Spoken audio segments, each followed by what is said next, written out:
Hello viewers, hope you all are fine. तो आज का हमारा टॉपिक है सीआरपीसी से रिलेटेड और सीआरपीसी का चैप्टर 7 है। अब मैं सबसे पहले आपको बता दूं कि इसका जो चैप्टर 6 है उस पे कंप्लीट वीडियो जो है I have uploaded on my YouTube channel. तो मेरे चैनल पे मौजूद है इसकी चैप्टर 6 की वीडियो। उसके बाद हम चैप्टर 7 पे आए हैं। अब चैप्टर 7 जो है इसको हम 3 पार्ट्स में मोस्ट प्रोबेबली कवर करेंगे, जिसका पहला पार्ट आज हम कर रहे हैं। अब इसमें 4 सेक्शंस जो हैं कवर्ड हैं। सबसे पहले देखते हैं कि सेक्शन 7 कहता क्या है, मतलब इसका कॉन्टेक्स्ट क्या है, किस चीज़ के बारे में। अगर आपने सेक्शन 6 जो है, चैप्टर 6 जो है आपने समझा है, उसमें क्या था कि किसी अक्यूज्ड की प्रेजेंस को, मतलब कि कंपेल करके उसकी प्रेजेंस को यकीनी बनवाना। अब हमारा जो यहाँ पे चैप्टर 7 है वो डॉक्यूमेंट्स की प्रेजेंस को मतलब किसी बंदे को कंपेल करना कि वो डॉक्यूमेंट्स प्रोड्यूस करे। अब वो ऐसे ही नहीं है कि भाई कोई भी बंदा किसी को भी कंपेल कर दे, कोई भी डॉक्यूमेंट्स निकलवा दे, ऐसे बात नहीं है। That is not the case here. What is the case here? Case क्या है यहाँ पे है कि ऐसे relevant documents which are necessary, मतलब वो रेलेवेंट है, नेसेसरी हैं ट्रायल या प्रोसीडिंग या हमारे जो इन्वेस्टिगेशन है या इंक्वायरी है उसको समझने के लिए बहुत ही इम्पोर्टेंट है। मतलब उसको विंडिकेट करना, वैलिडेट करना, उसको समझने के लिए बहुत ही इम्पोर्टेंट है। तो ऐसे डॉक्यूमेंट्स को कोर्ट क्या करती है, मतलब बंदे को समन करती है, ऑर्डर जारी करती है कि you have to produce those documents. और या तो उस बंदे की खुद की प्रेजेंस जो है यकीनी बनाने की कोशिश करती है, कंपेल करती है कि खुद आके डॉक्यूमेंट्स जो है प्रोवाइड करे। सो ये सेक्शन इस चीज़ के बारे में बात करता है। अगर वो ऐसा नहीं करता तो फिर क्या हो जाता है, मतलब ऐसे डॉक्यूमेंट्स प्रोड्यूस करने थे उसको जो लाजमी हैं, मतलब जो कोर्ट को ट्रायल के लिए नीडेड थे, but he refuses to produce those document, then क्या होता है। या फिर जो ऐसे पर्सन्स की डिस्कवरी करना जो रॉन्गफुली जो है कन्फाइंड हैं। तो ये सारा जो है सेक्शन जो है चैप्टर 7 सीआरपीसी का इससे रिलेटेड है। अब सबसे पहला जो हमारा सेक्शन है वो समन से रिलेटेड है, समन टू प्रोड्यूस। भाई कोई चीज़ प्रोड्यूस करना, क्या प्रोड्यूस करना? डॉक्यूमेंट्स। अब सेक्शन 94 डील करता है with summon to produce documents और थिंग। अब देखें, ये सेक्शन कहता है कि जब कोर्ट या पुलिस ऑफिसर को लगता है कि इंक्वायरी, ट्रायल या जो इन्वेस्टिगेशन है। अच्छा, एक बात मैं और बता दूं कि what is difference between inquiry, investigation and trial. इस पे मेरा वीडियो मौजूद है, you can go to that video, आपको समझ में आ जाएगा। For now we have to understand the section chapter 7। मतलब इसका सेक्शन 94 क्या कहता है कि पुलिस या कोर्ट को लगता है कि कोई बंदा है, मतलब कि इन्वेस्टिगेशन, ट्रायल या जो इंक्वायरी का प्रोसेस है उसको, उसकी मतलब उसके पर्पज़ के लिए, उसको समझने के लिए, उसको सही तरीके से जानने के लिए किसी डॉक्यूमेंट की नेसेसिटी है, ज़रूरी है डॉक्यूमेंट। तो कोर्ट क्या करती है, समन जारी करती है उस बंदे को, या फिर पुलिस ऑफिसर उसको ऑर्डर जारी करता है कि अपना, आपके पास जो डॉक्यूमेंट है आपकी पोजीशन में वो आप प्रोड्यूस करें। That is relevant to our case. मतलब ये केस जो चल रहा है, ये जो प्रोसीडिंग चल रही है, जो ट्रायल चल रहा है, ये जो इन्वेस्टिगेशन है, ये जो एविडेंस जो रिकॉर्ड हो रहा है, इसके तहत जो है वो डॉक्यूमेंट्स नेसेसरी है, आप उसे आके प्रोड्यूस करें। वो कहाँ पे प्रोड्यूस करेगा? वो समन में जो टाइम प्लेस बताया गया है उसके तहत, मतलब उसको फॉलो करते हुए उसे प्रोड्यूस करना है। तो इन सिंपल वर्ड्स हम क्या कहें कि कोर्ट को अगर लगता है कि ट्रायल को समझने के लिए, ट्रायल और इन्वेस्टिगेशन जो होती है प्रोसीडिंग के लिए कोई डॉक्यूमेंट्स ज़रूरी है, और वो डॉक्यूमेंट किसी बंदे के पास या अक्यूज्ड के पास है, तो कोर्ट उसे समन जारी करती है, पुलिस ऑफिसर उसे ऑर्डर जारी करता है कि वो डॉक्यूमेंट आके दे जाए, प्रेजेंट करे, अटेंड करे, खुद की प्रेजेंस जो है वो यकीनी बनवाए और डॉक्यूमेंट देखे जाए। अब दूसरा सेक्शन जो है, ये सेक्शन जो है इसमें थोड़ी और बहुत सारी बातें बताई गई है। सेक्शन 95 में मूव करने से पहले वो बातें देख लेते हैं। देखें, अब यहाँ पे हमें ये तो पता चल गया कि भाई कोर्ट या पुलिस जो है वो किसी बंदे को डॉक्यूमेंट्स अगर उसको चाहिए होता है, लाजमी रेलेवेंट डॉक्यूमेंट, तो उससे मंगवा सकती है। बट किसी बैंक या बैंकर से डॉक्यूमेंट नहीं मंगवा सकती। क्यों? क्योंकि वो जो है उनका जो एविडेंस एक्ट होता है, बैंकर्स बुक एविडेंस एक्ट, उसके कंट्रारी हो जाएगा, मतलब उसके खिलाफ हो जाएगा। और ये सेक्शन जो है section 123 and 124 of evidence act को अफेक्ट नहीं करेगा। और वो क्या कहता है, एविडेंस एक्ट क्या कहता है कि आप कोई ऐसे डॉक्यूमेंट्स जो पोस्टल या टेलीग्राफ अथॉरिटी के पास हैं उसको समन करवा सकते हैं, उसको मंगवा सकते हैं। अब यहाँ पे जब हम सेक्शन जो है हमारा 95 पढ़ेंगे तब हमें मज़ीद क्लियर होगा पोस्टल और टेलीग्राफ अथॉरिटी से डॉक्यूमेंट्स कैसे मंगवाए जाते हैं और कौन से डॉक्यूमेंट्स मंगवाए जाते हैं। अब कुछ ऐसे ऑफेंसेस हैं पीपीसी में जिनमें अगर हमें वो ऑफेंसेस होते हैं तो उनमें अगर हमें डॉक्यूमेंट्स जो है समन करवाना होता है तो उससे पहले प्रायर मतलब कि परमिशन, प्रायर सेंक्शन जो है वो ली जाती है, जैसे कि सेशन जज से ली जाती है या फिर हाई कोर्ट से, कुछ केसेस में हाई कोर्ट से परमिशन ली जाती है। वो कौन से पीपीसी के ऑफेंसेस हैं? वो पीपीसी के ऑफेंसेस देखें 403 है, 406 मतलब 406, सेक्शन 408, 421 से 24 तक, 465 और 477। अब ये जो सेक्शन है पीपीसी के, इनमें अगर कोई डॉक्यूमेंट्स हमें कॉल करवाना होता है, जो समन करवाना होता है बंदे को कि भाई डॉक्यूमेंट प्रोड्यूस करें, तो इनमें प्रायर सेंक्शन लेनी पड़ती है, हमें प्रायर परमिशन लेनी पड़ती है सेशन जज से या हाई कोर्ट वाले जज से, जस्टिस से। अब मतलब कि ये ऑफेंसेस बेसिकली आपको ये भी बताता चलूँ कि ये ऑफेंसेस होते कौन से हैं। आप गो थ्रू कर सकते हैं इन ऑफेंसेस से, आपको पता चल जाएगा। बट ये जो है थोड़े बहुत प्रॉपर्टी से रिलेटेड है या ब्रीच ऑफ ट्रस्ट से रिलेटेड है। मतलब जैसे कि जो क्लर्क होते हैं, गवर्नमेंट सर्वेंट होते हैं, वो किसी फ्रॉड्यूलेंटली मतलब कि फ्रॉड करके किसी दूसरे को प्रॉपर्टी दे देते हैं, या फिर जो है कोई बंदा प्रॉपर्टी एक्वायर करता है गलत तरीके से, तो फिर ऐसे जो प्रॉपर्टी रिलेटेड ऑफेंस है या ब्रीच ऑफ ट्रस्ट कर देता है, तो वो इनमें डिस्कस हुए हैं। ज़्यादा आप जब ये सेक्शंस पढ़ेंगे आपको क्लियर हो जाएगा। तो मतलब हमारा कहने का मकसद ये है कि इन जो ऑफेंसेस में है पहले परमिशन ली जाती है, फिर जो है समन या ऑर्डर किया जाएगा किसी डॉक्यूमेंट को मंगवाने के लिए। अब आते हैं कुछ और दूसरी छोटी बातें इसी सेक्शन में है। Produce a document relevant to trial. Basically हमने पहले ही बता दिया था कि डॉक्यूमेंट कोर्ट क्यों कॉल करती है, डॉक्यूमेंट मतलब कि मंगवाती क्यों है, उस बंदे को समन क्यों करती है, क्योंकि वो डॉक्यूमेंट जो है ट्रायल के लिए इम्पोर्टेंट होता है, रिलीवेंट होता है। अगर रेलेवेंट ना हो तो फिर कोर्ट क्यों उसे कॉल करेगी कि you have to produce that document. Trial investigation या एविडेंस जो होता है, इंक्वायरी, उसको समझने सोचने जो है उसके लिए वो ज़रूरी होता है। Accused possessing any document he has to produce it which is relevant.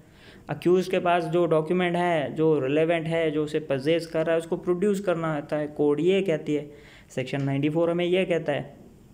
अब इस सेक्शन का देखें स्कोप क्या है, मतलब किस हद तक ये सेक्शन जा सकता है, इसकी हद क्या है, स्कोप क्या है इसका, मतलब कि कहाँ तक ये वैलिडेट करता है।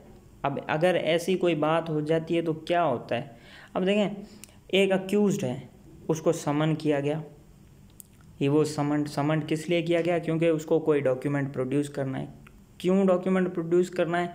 क्योंकि वो डॉक्यूमेंट जो है वो इम्पोर्टेंट है for understanding, for the purpose of trial, investigation, inquiry, उसके लिए बहुत इम्पोर्टेंट है। अगर वो, अब देखें यहाँ पे दूसरी बात ये है कि अमूमन जो है आम तौर पर usually that document acts against that person, उसके खिलाफ ही होता है ना डॉक्यूमेंट, पर कभी कभी फेवर में भी जा सकता है कि भाई इस डॉक्यूमेंट में तो ऐसा कुछ नहीं है कि ये इसके मतलब के खिलाफ यूज़ हो, बट यूजुअली दैट डॉक्यूमेंट्स विच जो कोर्ट उससे मंगवाती है वो उसके अगेंस्ट में यूज़ होता है। अब वो क्या कर रहा है, उस डॉक्यूमेंट को प्रोड्यूस ही नहीं कर रहा। अब उसने जब प्रोड्यूस नहीं किया तो फिर कोर्ट क्या करती है, कोर्ट जो है अकॉर्डिंग टू सेक्शन 96 के तहत क्या करती है, सर्च वारंट इशू कर देती है। तो इसका स्कोप ये है, मतलब ये इस हद तक जा सकता है। कोर्ट अगर किसी बंदे को समन करती है डॉक्यूमेंट्स के लिए, वो प्रोड्यूस नहीं कर सकता, तो उसके खिलाफ सर्च वारंट भी इशू हो सकता है। सर्च वारंट का जो कॉन्सेप्ट है वो हमारे सेक्शन में है, वो भी हम समझेंगे। अब यहाँ पे छोटी सी बात जो है आर्टिकल 13 से रिलेटेड हमें समझनी है। देखें लॉ जो है वो मतलब कि there is not always black and white areas, मतलब ब्लैक एंड वाइट एरिया सिर्फ नहीं होते, ग्रे एरियाज़ भी होते हैं, क्योंकि ग्रे एरियाज़ मतलब टेक्निकलिटीज़ भी होती हैं लॉ में। तो अब आप जब सेक्शन 94 समझ रहे हैं तो इसमें आप क्या कर रहे हैं, मतलब आपको क्या पता लग रहा है कि भाई हम जो है किसी बंदे से डॉक्यूमेंट मंगवा सकते हैं, वो उसके खिलाफ अगेंस्ट यूज़ होता है।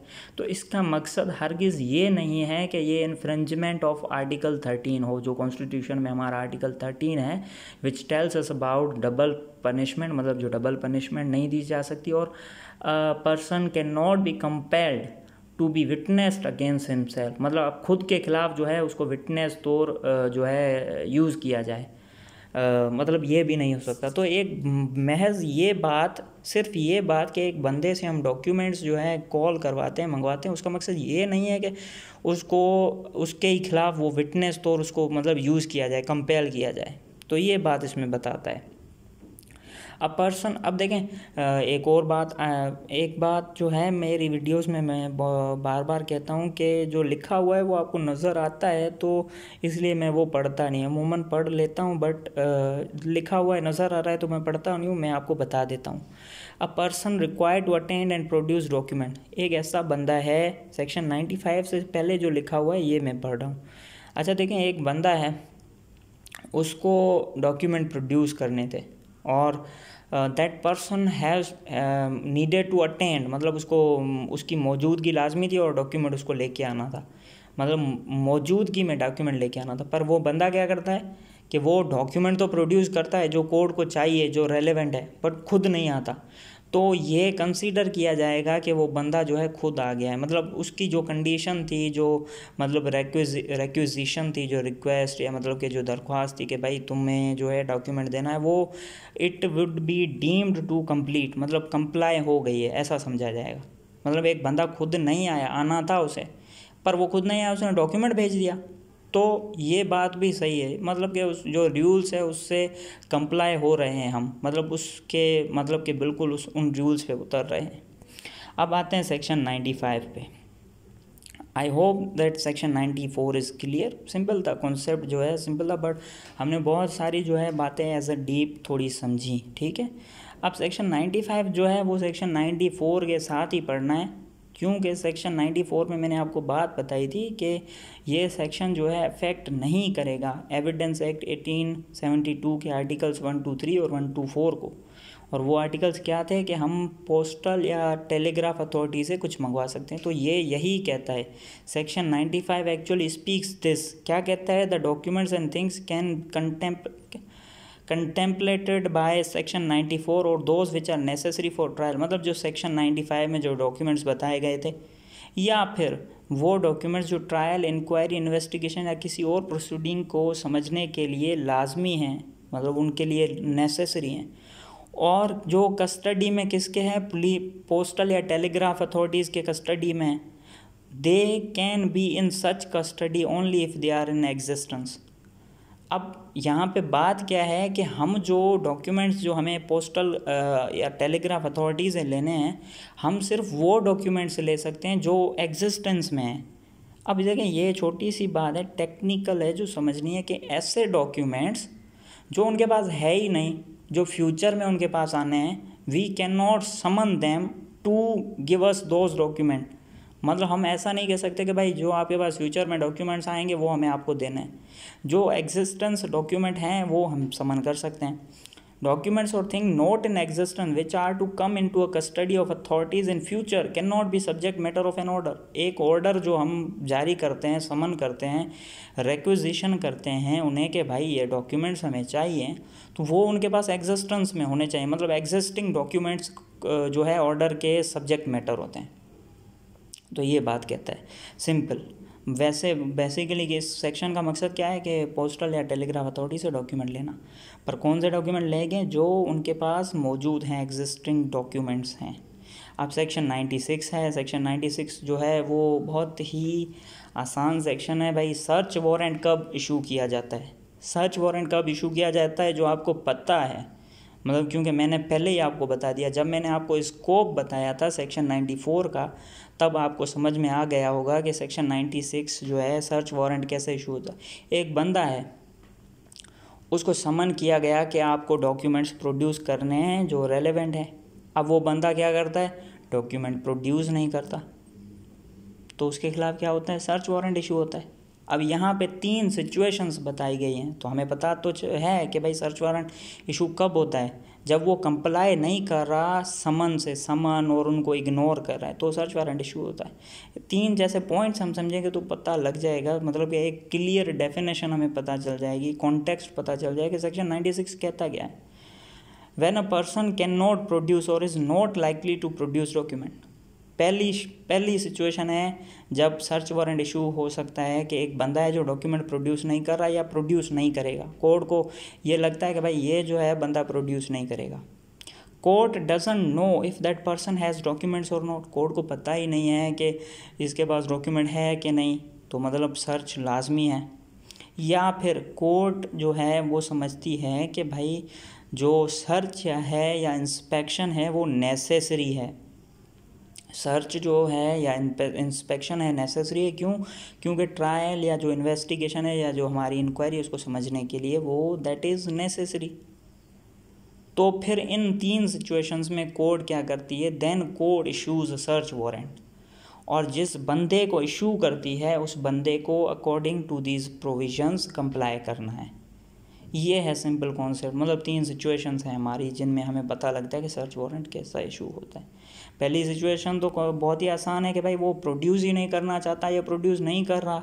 दूसरी सिचुएशन है कि वो कोर्ट को लगता है उसके पास पता नहीं है उसके पास है भी कि नहीं। तीसरी सिचुएशन में कोर्ट सोचती है कि हमें डॉक्यूमेंट्स मिलेंगे तो ही हमें पता लगेगा कि भाई क्या मसला है, या हमें जो चीज़ें चाहिए वो चीज़ें हमें नहीं मिलेंगी तो हमें कैसे पता चलेगा कि मसला क्या है। Then court will issue search warrant.